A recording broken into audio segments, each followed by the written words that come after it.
Namaste, Pranam, Gita Dhyanam. Om Parthaya Pratibodhitam Bhagavata Narayanena Swayam Vyasena Grathitam Purana Munina Madhye Mahabharatam Advaitam Ritavarshinim Bhagavatim Ashtadashadhyayinim Ambatva manusandadhami Bhagavad Gite Bhavadveshinim. Oh, Bhagavad Gita, with which Lord Narayana himself gave enlightenment to Partha. The ancient sage Vyasa included it in the Mahabharata. O goddess, showerer of the nectar-like knowledge of non-dualism content in your 18 chapters, O my affectionate mother, the destroyer of rebirth, I meditate upon thee. Krishna Vandana. Vasudevasutam devam kansachanuramardanam devaki paramanandam Krishnam vande jagadguru.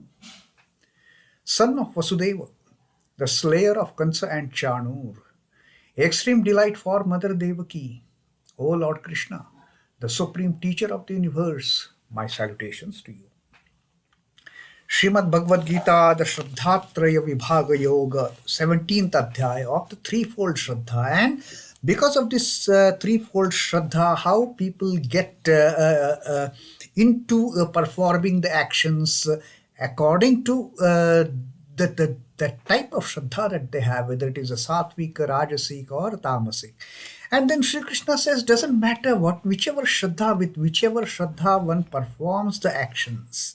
If one utters that mystic formula, if one utters which one chants, Om Tat Sat, before starting any work, whether it is a yajña, whether it is a dāna, or whether it is tapas, whether the sacrificial ceremony or the austerity or giving a gift, when one utters, when one chants Om Tat Sat, all the negativity attached to that karma, whether knowingly or unknowingly, whether because one is not proficient in the scriptural injunctions of performing that task, all those negativities, they get eliminated and the work becomes, that activity, it becomes as profound as the purity itself. Now, Sri Krishna had told us in the previous verses about the greatness of the word of the syllable Om. Then he taught us about Tat, and he told us in this 24th, in the 26th Shloka that we read, he told us about Sat. Now, Sat, he said, Sadbhave sadhu bhave cha sadityeta prayujyate prashaste karmani tatha satchabda partha yujyate.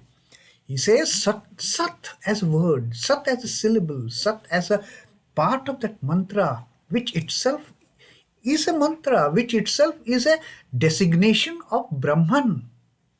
That Sat is purity. Sat can be used, Sat as a word can be used to indicate so many positive traits, so many positive outcomes by uttering Sat.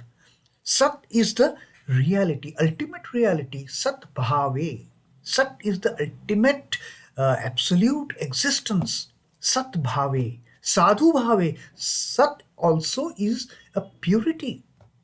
Sat also is a sense of goodness. It is used in sense of goodness, in sense of purity. And Sat iti etat prayujyate. And Sat can be used in many other ways. Sat doesn't mean just one, it doesn't just have the one meaning. Sat means purity. Sat means the reality. And prashaste karmani tatha sat shabda partha yujyate. And Sri Krishna says, oh Partha, whenever the word Sat is used, it is also used for while performing the act, before performing the act, when Sat is used, when Sat is chanted, when Sat is uttered, that karmani, that activity, it becomes prashaste, it becomes an auspicious activity by its own inherent nature of this influence of the word Sat. So look, the greatness of the word Sat, which is present there in that mystic mantra, in that mystic syllable, the Om Tat Sat. And Sri Krishna further says, Sat, the meaning of the word Sat doesn't end there itself. Just doesn't end with signifying the reality, the purity, or the power of transforming an ordinary work into an auspicious act. It doesn't end just there. So, what is there further that Sat can mean? Sri Krishna is telling us in this 27th shloka.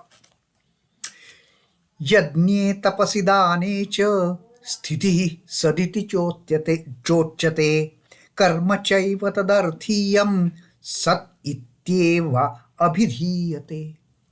Sri Krishna says, yajñe tapasi dāne cha.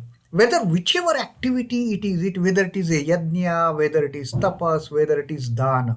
Now, Sri Krishna is again and again and again giving us an example. He's highlighting these three activities of yajna, of tapas, and dana, because these three are extremely crucial activities which encompass all the activities that a being is supposed to do. The sacrificial ritual, sacrifice is basically not just doing that, performing that yajna with the homa and offering, keep on giving offerings with some intention, with some motive. That is not just the yajna. Yes, that is also yajna. But whatever we give up, whatever we sacrifice, that is the yajna. When we sacrifice our self, our selfness, when we sacrifice our self gratifications, when we sacrifice our ego, that is the real sacrifice. And when such acts are committed, which are going to eradicate our ego, which are going to eradicate our ephemeral individuality, for that matter, that pride, that arrogance associated with the ego, when all these things we sacrifice, that is the true yajna.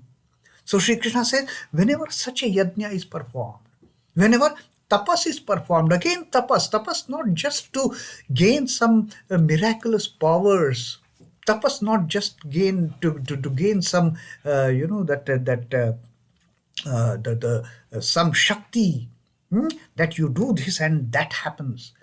Not just that tapas to get the ultimate realization. That is the real austerity. Tapas to have the perfect realization. Who am I? That is tapas. What is my path? That is tapas. Am I on the right path? That is tapas. So yajna, tapas, and dana. Again, dana is giving up. Giving something to somebody in order to reduce my self-interest. Giving something to somebody in totally selfless manner.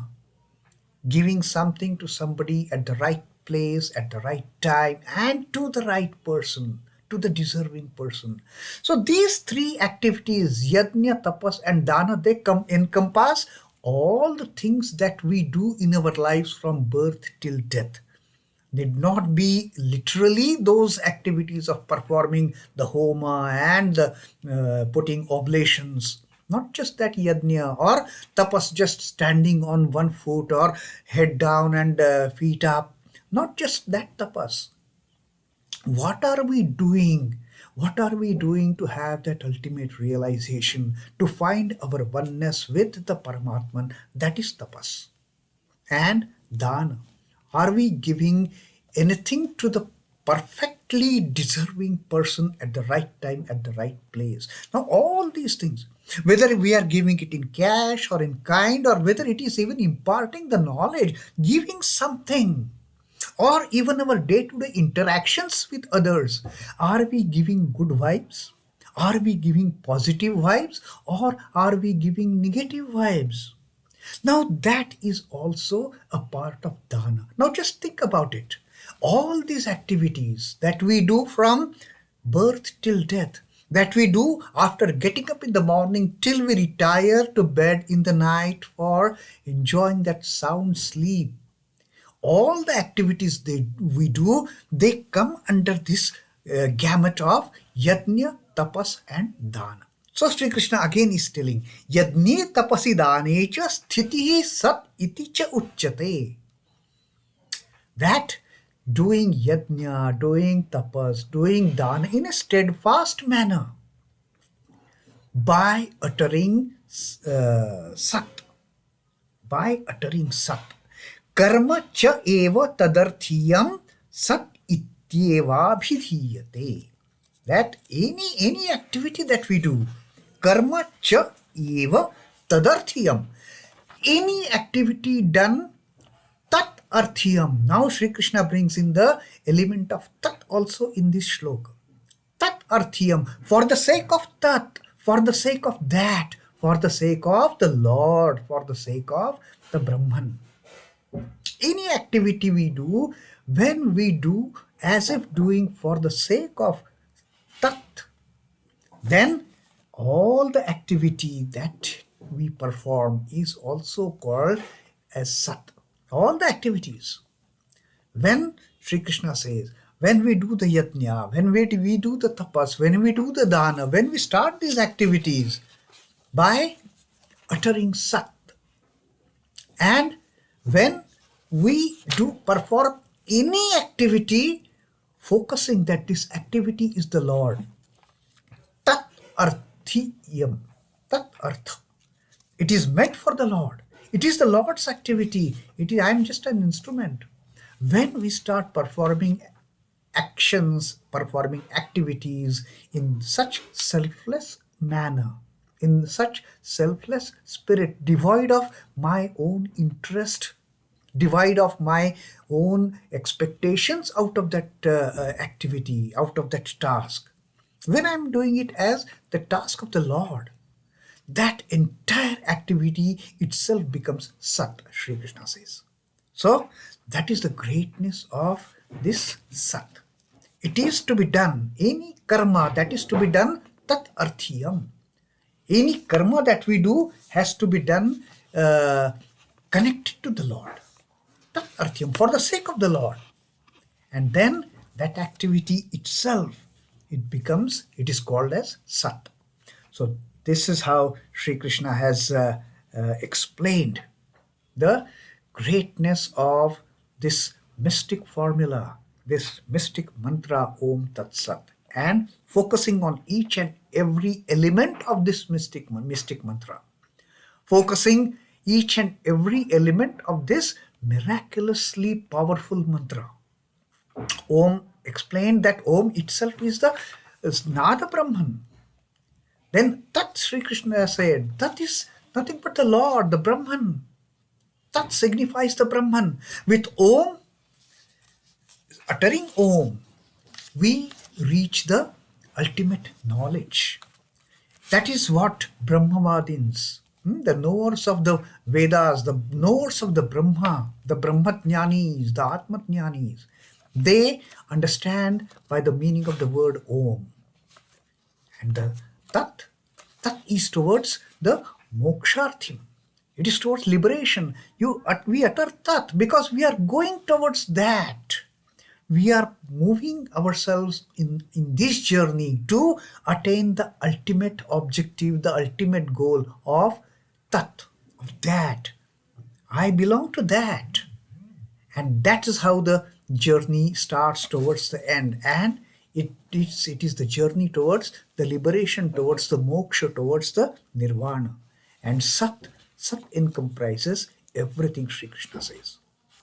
So that is how the mystic syllable Om Tat Sat, that purifies, that sanctifies everything that we undertake in this life of ours, whether the simplest of the or the just or any ordinary task or any great task, any great tapas, any great yajña, any great dāna, from the highest order to the most insignificant ordinary manner in which ordinary level of the task, or all the tasks, when they are referred towards tat, they take the form of sat. They take the form of the ultimate reality. They take the form of the eternal existence. And they take us away from this miserable situation of repeated births and deaths, births and deaths, births and deaths. So that is how the sat as a word is used in benediction, approbation, sanction, and the ultimate savior from getting attached by the clutches of being feeling that I'm doing this work, getting from the clutches of the ownership of doing a work. Ownership is his. I'm just an instrument. And therefore, Sri Krishna says, while doing yajñe, tapas, and dāna, and any other work, when it is done in a manner of it is his work, when the work is focused on that, on tat, it becomes sat, it becomes the reality, it becomes the ultimate truth.